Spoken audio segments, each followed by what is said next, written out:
Breaking now on Fox 19, the United States Secret Service confirms a man is in custody accused of vandalizing the home of Vice President J.D. Vance. Taylor Davis is live outside of Vance's home in East Walnut Hills. Now that the sun has risen, have you seen anything else out there, Taylor? Well, right now we are able to see a little of the damage. We learned from U.S. Secret Service that this man right here, William DeFore, is accused of vandalizing Vice President J.D. Vance's home. William DeFore, we're working to get more information on the charges, but they did send us a statement that I am reading in part. In the statement, which will read, the Secret Service says the incident happened just after midnight. The agency says the man was physically detained by Secret Service agents. The home was unoccupied at the time, and the vice president and his family were not in Ohio. I'm going to step out of the way because since we've been here, we've been seeing a Secret Service vehicle parked at the end of the driveway. And since the sun has come up, we've been seeing agents walking around the home as well. They tell us that there are several broken windows at the home. We're going to continue to follow up on this story, but we also know from the Secret Service is that they are coordinating with Cincinnati Police and the U.S. Attorney's Office as charging decisions are being reviewed. Let's get over into this next video. This is WLWT News 5, leading the way with breaking news. And that breaking news, a man is in custody after Cincinnati police and Secret Service agents say that he vandalized the Cincinnati home of Vice President J.D. Vance. The vice president speaking out for the first time not long ago, saying a statement, quote, "A crazy person tried to break in." And thanks for joining us here at noon. I'm Ashley Kirkland. We are leading the way with team coverage on the incident. WLWT News 5's Lindsay Stone joins us in studio breaking down Vance's statement. But let's get over to News 5's Karen Johnson, who's live with it. What exactly happened early this morning out in East Walnut Hills, Karen? Yeah, good afternoon, Ashley. This all unfolded just after midnight at the vice president's Cincinnati area home. Investigators say 26-year-old William DeFore ran up to J.D. Vance's home with a hammer and started smashing windows. According to court complaints, DeFore also damaged a car belonging to the Secret Service.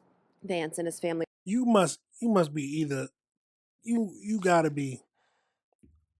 have a lot of stupid in you to vandalize the vice president's home with a hammer. It doesn't sound like, I don't know if he was just looking to go to jail. I don't. Some people are trying to say it might have been an assassination attempt. I just think he might be stupid. We gotta be honest. He might just be stupid. They were not home as they had already returned to Washington, D.C. Court documents indicate a Secret Service agent witnessed what happened and detained DeFore, who is now facing multiple charges in Hamilton County, including vandalism, obstructing official business, criminal damaging, and criminal trespassing. The Secret Service did release a statement this morning saying the man was physically detained by Secret Service agents assigned to the vice president's home. The residence was unoccupied at the time of the incident, and the vice president and his family were not in Ohio. The U.S. Secret Service is coordinating with the Cincinnati Police Department and the U.S. Attorney's Office as charging decisions are reviewed. Now, we are learning more about DeFore's criminal past. He does have a little bit of a criminal past. First, he is from the area. He lives in Hyde Park. He has previous charges. In 2023, he was charged with trespassing on property at UC Health's Psychiatric Emergency Service Building. Records show he was found not competent to stand trial, and those charges were dismissed. Then a year later, in 2024, he was accused of vandalizing a Hyde Park business. Judge Ellison Hathaway found him eligible for mental health treatment in lieu of conviction.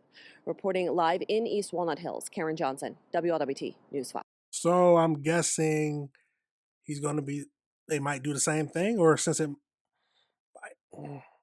he went up to the vice president's house, are they going to be stricter on him?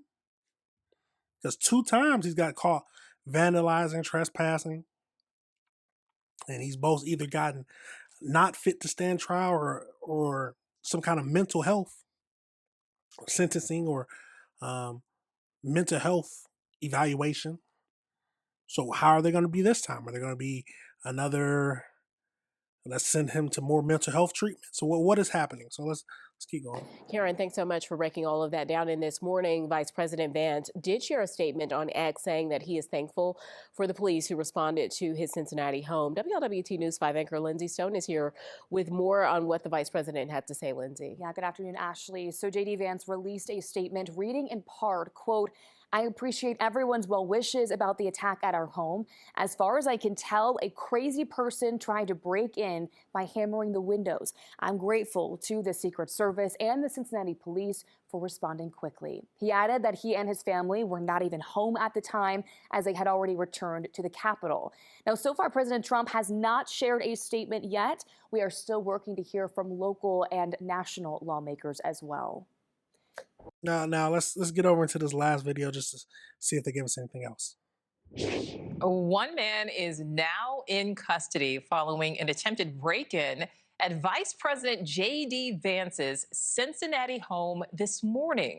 Police arresting the suspect after they found him smashing a window with a hammer. News Nation's Mills Hayes joins us live. So, Mills, what is the latest on this investigation? Nicole, police are still investigating this attempted break-in at Vice President Vance's Cincinnati home. Vance on X saying that a crazy person tried to break in by hammering the windows, and a law enforcement official confirmed the suspect to News Nation as 26-year-old William DeFore. He was charged with 1 felony count of vandalism and 3 misdemeanors for obstructing official business, criminal damaging or endangering, and criminal trespass. DeFore has prior criminal charges of vandalism and was actually put under the guardianship of his mother in 2024 because of a mental illness, according to court records. DeFore also allegedly vandalized a Secret Service vehicle on his way up the driveway. He was detained by the Secret Service, and the Cincinnati police later took him into custody.